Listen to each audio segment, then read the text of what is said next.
I'm Shalane from TSC Tuition and it is term 1. Now, after the last couple of years, school has been disrupted a lot, and I know that a lot of students are feeling pretty nervous about returning to school and also about doing their best for school as well and setting themselves up for success. So today I'm going to talk about 2 different things that I think students can do in order to really put themselves on the right foot forward, given that it's term 1 and there's 3 more to go. The first thing that I would strongly suggest students do is 1, read the books that they're supposed to study for the year. Now, ideally, you should have read this over the summer holidays.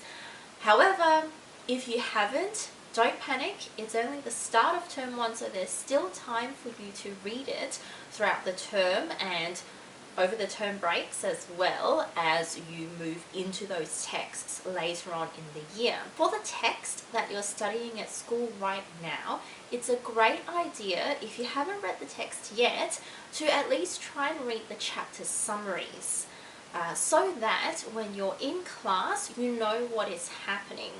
It's pretty hard to sit in a class listening to the teacher talk about characters you don't know, doing things you have no idea about, and then possibly mentioning themes as well. It's really hard to sit through a class like that and not get lost.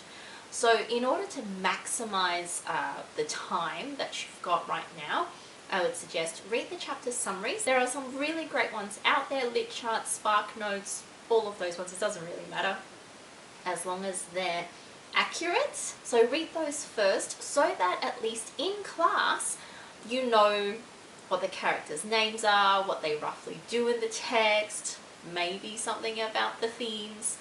And once you've read the chapter summaries, and then go and read the text as you're going along in the classroom.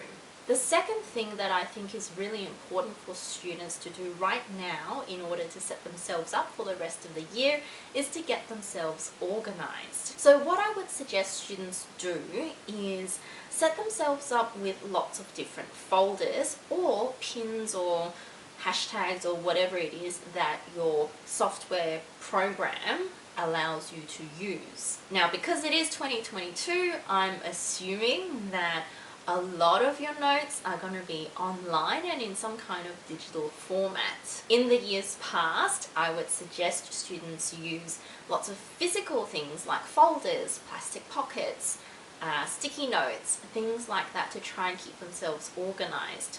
But in the digital age and, really in the pandemic age that we're living in right now, a lot of these things are going to be online, digital.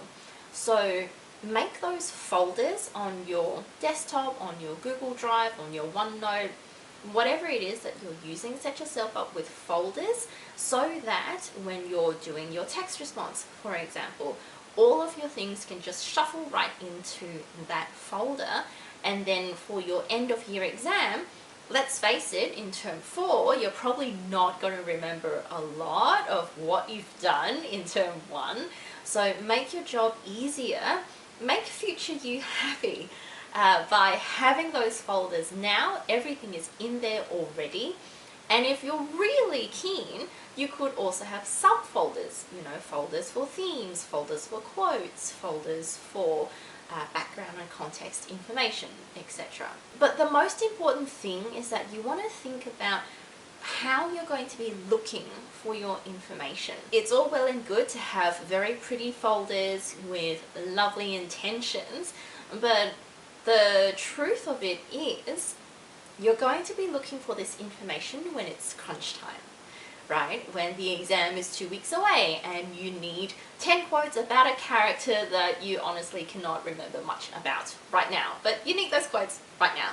So let's have a think about how you're going to be looking for them. Are you the kind of person who would do better with lots of subsets of folders, or are you more likely to use a search function on your laptop or your tablet device and you're just searching for someone's name? If that's the case, then I would suggest you use some kind of a sticky note or hashtag or pin or label, something like that, that's available in your software, so that when you're looking for that information at the end of the year, or mid-year exam, whatever it is that you've got, at crunch time you can think, oh, I need something about this character and I don't have it right now, so I'm just going to go on my laptop or go on my tablet, and I can just type in the character's name, and all of the files that I've got, all of the notes that I've got on that character will just pop up, and that will make life just a little bit easier for you when you're doing that revision. So there you have it. I hope that was helpful. As always, like and subscribe to all of our social media channels so that you get our latest tips and tricks to doing your best in your English subject. And if you'd like some one-to-one support, please contact us and we can send someone out to you. Thanks for watching.